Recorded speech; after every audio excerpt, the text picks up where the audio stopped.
idea is you can have whatever you want, but you have to figure out what it is. It has to be realistic, and you have to figure out what it is.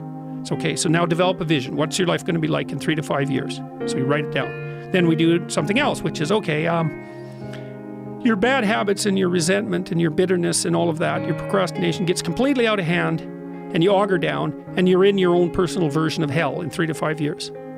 What does that look like? Well, everyone knows that. It's like everyone can look into the future and think, well, if I keep going on this dark path, this is where I'll end up. Well, then you've got a little hell outlined for yourself to run away from, and you got a little heaven outlined for yourself to run towards, and then you're motivated. Because sometimes, you know, you're just hopeful. I would like a good thing to happen. It's like, yeah, but you know, I'd like to drink half a bottle of whiskey tonight too. It's like, so which is it going to be?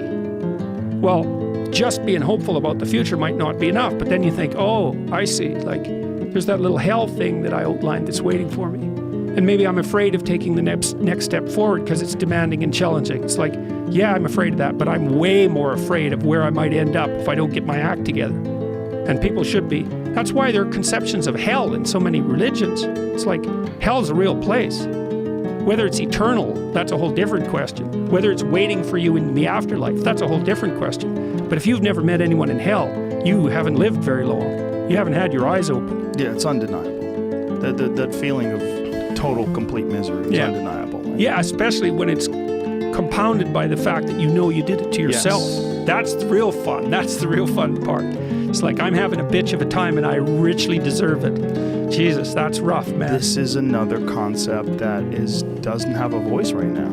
This is this is a giant part of being a human being. And instead of identity politics and right versus left, I think these right versus left battles, oftentimes what they are is simply the battleground for the conflicts in your own mind. Yeah. Better to have the conflict in yourself.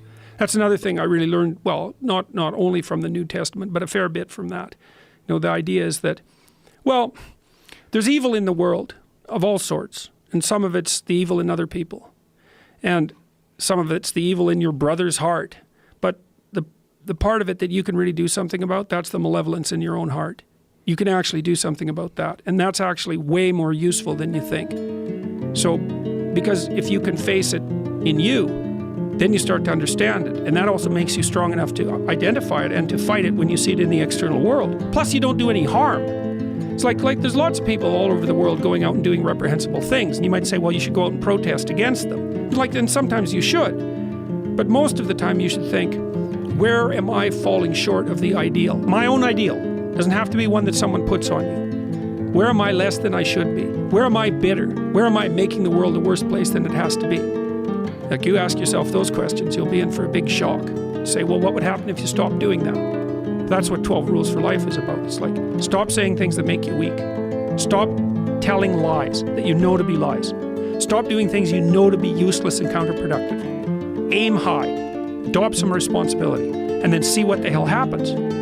It's like, it'll work. And that's what I'm hoping people will do. Yeah, I'm hoping people will do that too. And I think if more people live their life in this sort of a manner, I think we're going to have less differences in terms of our ideologies and more of an understanding that people have different ways of looking at things and different ways of living.